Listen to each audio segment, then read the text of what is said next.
man can live like a king in those places. Personally, the king's ready for a change. Or maybe you're getting homesick for Joliet? It had irritated Perry at first, the way the man spoke of himself, the king this or the king that, like he was speaking of a third person. But Perry was used to it now and said, "How much you think?" Money, Perry meant. King knew what Perry wanted to hear, so he went over it again, saying, "We each put a couple $100,000 in some Mexican bank.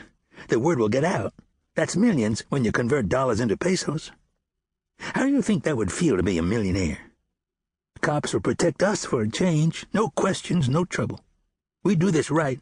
You'll have yourself maids, a cook, hell, a driver if you want. Be pretty nice, wouldn't it? Wake up and have a pretty little Mexican maid standing there ready to give you the big finish before your day even starts."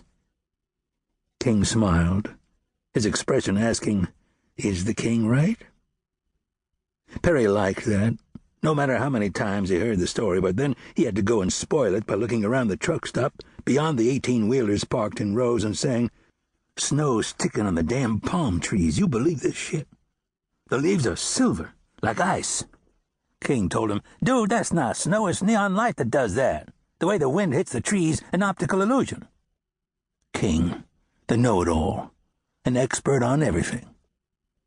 Perry had lit a cigarette, his expression saying, "Whatever," as he shifted from foot to foot, the two of them standing near gas pumps, waiting for the Greyhound to load. 2 a.m. Damn, it was cold. "When you talked Florida, you never mentioned snow. I'm starting to wonder if you've really been here before." King, who had never been south of St. Louis in his life, said, "Believe what you want. Backstage at a Buffett concert, maybe Jimmy will help me convince you. Besides, Macon's not Florida. Orlando, that's Florida." Perry was 23, King 31 or 32, he wasn't sure. Both men skinny with Adam's apples showing, combs in their pockets, King carrying his belongings in an army duffel, Perry with his in a backpack stolen from a playground. The men had been cellmates at Statesville Correctional near Joliet, which worked out okay because neither of them were into the butt-buddy thing. At Statesville, sleeping on your belly could be interpreted as an invitation. So having a cellmate who dug only girls was worth a hell of a lot more than friendship. They had both worn their pants low, kept their mouths shut, and done their time kicking around ways to get rich when they finally made parole. It was at Statesville that they met Julie, a black dude who told them about a man he'd worked for in Winter Haven, which was near Orlando, doing lawn maintenance, picking oranges. An old man, he said, who had a coin collection worth a fortune and paid his help in cash, usually $20 bills. Older bills, Julie told them, the picture of Jefferson small on the front, which suggested to King, the thinker, that the old man didn't use banks. "How'd he make his money?" King had asked. "Family owned 1,000 acres of citrus," Julie had told them. "Then Disney came along. The old man still owns 100 acres. 6 years ago he still owned it anyway. You'd need a calculator to count that much money." Julie was doing life, but wasn't a typical con because the man he'd killed was a one-time thing and he had it coming, from the way Julie told it. "I wasn't drunk. Never used a damn drug in my life, but when I heard what the son of a bitch did to my wife, I sort of went nuts. I used a shotgun, 4 rounds of birdshot. It took a while. I wanted to give the son of a bitch time to review the rules."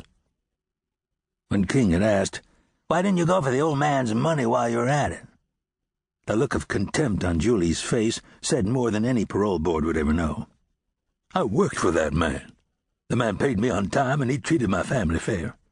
What kind of punk-ass question is that?" After that, Julie wouldn't give King or Perry the time of day, but they'd learned enough by then.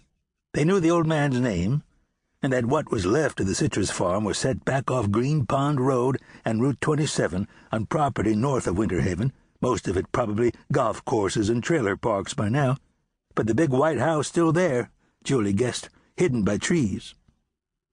It took a few weeks thinking about it before King really latched on to the idea of Florida, heading south, scoring big, then buying their way out of the United States and into foreign lives. It wasn't until then that King mentioned he'd once lived in Florida. He claimed he'd worked as a lifeguard in Palm Beach, hustling rich old women, wearing custom-sewn jackets. He'd even done some scuba diving, and, he said,